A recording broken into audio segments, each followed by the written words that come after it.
स्वागत है आप लोगों का इस वीडियो में।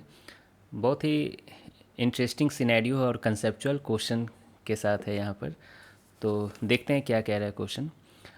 टू फैट एस्ट्रोनॉट्स, अच्छा बॉडी शेमिंग हो चुकी है, ठीक है। Each of mass 120 kg are travelling in a closed space ship moving at a speed of 15 kilometre per second in outer space far removed from all other material objects. मतलब सारी दुनिया जहाँ से दूर है ना, किसी अंतरिक्ष में ये दो एस्ट्रोनॉट्स जिनका मास 120 kg है, एक क्लोज्ड स्पेसशिप में है ना, मतलब यहाँ कुछ भी खुला नहीं है, ये स्पेसशिप पूरा क्लोज्ड है, ठीक है। और ये स्पेसशिप 15 किलोमीटर पर सेकेंड से जा रही है।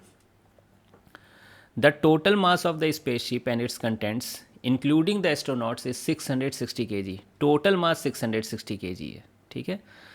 If the astronauts do slimming exercise and thereby reduce their masses to 90 kg each। अब देखिए, बोर होते होते ये लोग कुछ एक्सरसाइज कर रहे थे, ठीक है, पतला होने के लिए, और उन्होंने अपना मास 90 kg कर लिया, ठीक है। यानी 30 kg घटा लिया है दोनों ने, यानी टोटल कितना 60 kg घटा लिया। मतलब अब टोटल मास आपको लग रहा होगा 600 kg हो जाएगी, लेकिन देखते हैं आगे क्या है। With what velocity will the spaceship move. अब ये स्पेसशिप किस स्पीड से जाएगी, ठीक है। तो अब देखिए, ये जो मास जो घटी वो कहाँ है, वो यहीं है, वो कहीं और नहीं गई, ठीक है। तो देखिए, मैंने कुछ लाइनें लिखी हैं। क्लोज्ड सिस्टम है, इसका मतलब क्या है, no mass leave the spaceship. जो मास लॉस्ट हो गई है वो भी इनसाइड स्पेसशिप ही है।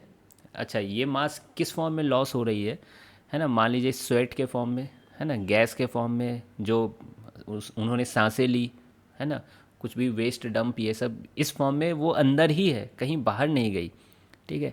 इनफैक्ट मास का, है ना, मास इतनी ही है। अगर मान लीजिए बोलो कि मास सर एनर्जी में कन्वर्ट हो गई होगी, तो वो अब आइंस्टीन के दुनिया में जा रहे हैं फिर हम लोग, है ना, नहीं जाना चाहिए, रहने दो, हटाओ, है ना, कि जो मास का लॉस भी लग रहा होगा वो किसी न किसी एनर्जी के फॉर्म में भी वो वहीं है, ठीक है। एनर्जी मास इक्विवेलेंस होता है आइंस्टीन थ्योरी का।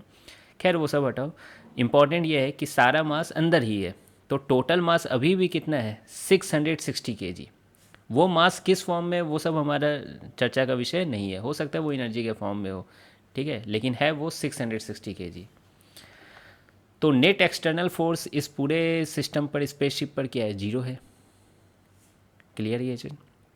तो velocity of centre of mass क्या होगी, कांस्टेंट होगी, है ना। ये कई बार आप लोग देख चुके हो, एक्सीलरेशन जीरो होगी तो वेलोसिटी कांस्टेंट होगी।